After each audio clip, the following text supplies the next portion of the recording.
Je suis né à Havre-Saint-Pierre, sur la Basse-Côte-Nord. Je ne suis pas très vieux, mais quand même, c'est comme un autre siècle parce qu'on n'avait pas de route.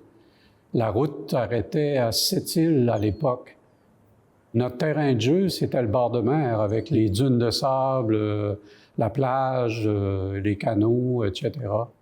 J'ai été vraiment imprégné de la nature dès ma tendre enfance. En 6e année du primaire, j'ai commencé à dessiner. J'ai eu une institutrice et je me souviens un jour de lui avoir dit « Un jour, je serai un artiste ». Je m'appelle Marcel Jonf, je suis artiste en art visuel, dessinateur et photographe, principalement de nature.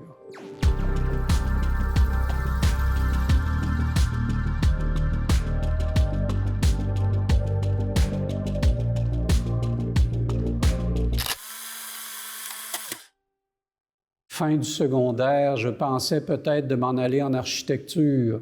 Par contre, j'étais poche en mathématiques.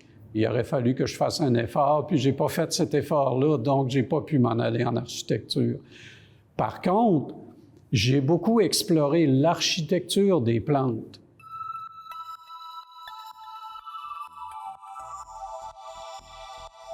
Un bon jour, j'étais en promenade dans le bois, puis j'ai ramassé des spécimens de plantes séchées.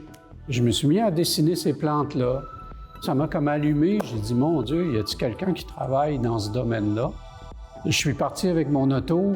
Pendant 2-3 jours, je dormais dans mon auto, je mangeais ce que je pouvais, et puis j'ai fait Québec, Montréal, Ottawa.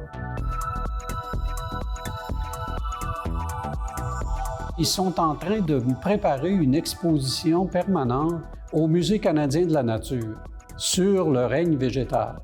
Je me rends à Ottawa tout excité de ça. Je prends rendez-vous avec le chef designer pour travailler sur l'exposition. Ce qui m'a fait parcourir tout le règne végétal en dessin. Par la suite, je suis retourné à Ottawa pour travailler pour le ministère de l'Agriculture. Et là, j'ai fait toute ma carrière comme illustrateur scientifique en botanique. En 2012, j'ai décidé de me retirer et de commencer plus à travailler sur ma carrière artistique. Je travaille sur les différents aspects du littoral, beaucoup en proxy photographie, qui est la photographie vue de près. On ne sait plus si c'est une photographie ou si c'est un dessin. Et quand quelqu'un me demande « est-ce que c'est un dessin ou une photo », là, j'ai réussi. Là, je considère que j'ai réussi mon coup parce que je nourris ma photographie par le dessin et mon dessin par la photographie. On va plus vers l'abstraction à ce moment-là et c'est ce que j'aime finalement, c'est chaque personne fait son propre imaginaire devant mes œuvres. Dans ma carrière d'illustrateur scientifique, je travaillais à l'herbier Louis-Marie avec le docteur Bernard Boivin, un homme d'une grande sagesse et qui ressemblait beaucoup à Einstein. Il avait une moustache blanche, les cheveux blancs très longs, et il portait toujours une chemise blanche avec une cravate rouge. Et il avait des bas blancs dans ses sandales. Et un jour, il nous montre une plante, c'était la spirante de Romanzoff, une orchidée. Et il nous dit, vous allez me ramasser 100 spécimens. Il s'en va herboriser avec un grand sourire. Et on se demandait pourquoi est-ce qu'il y a un sourire comme ça.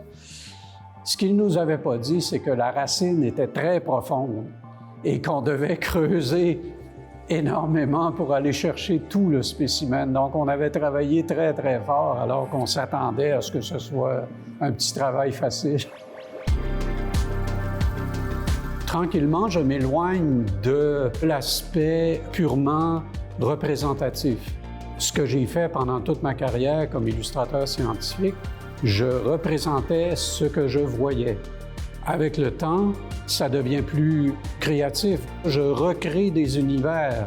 C'est un peu le mélange de la réalité et d'un univers complètement recréé. Un univers dont on ne sait plus si c'est imaginé ou si c'est réel.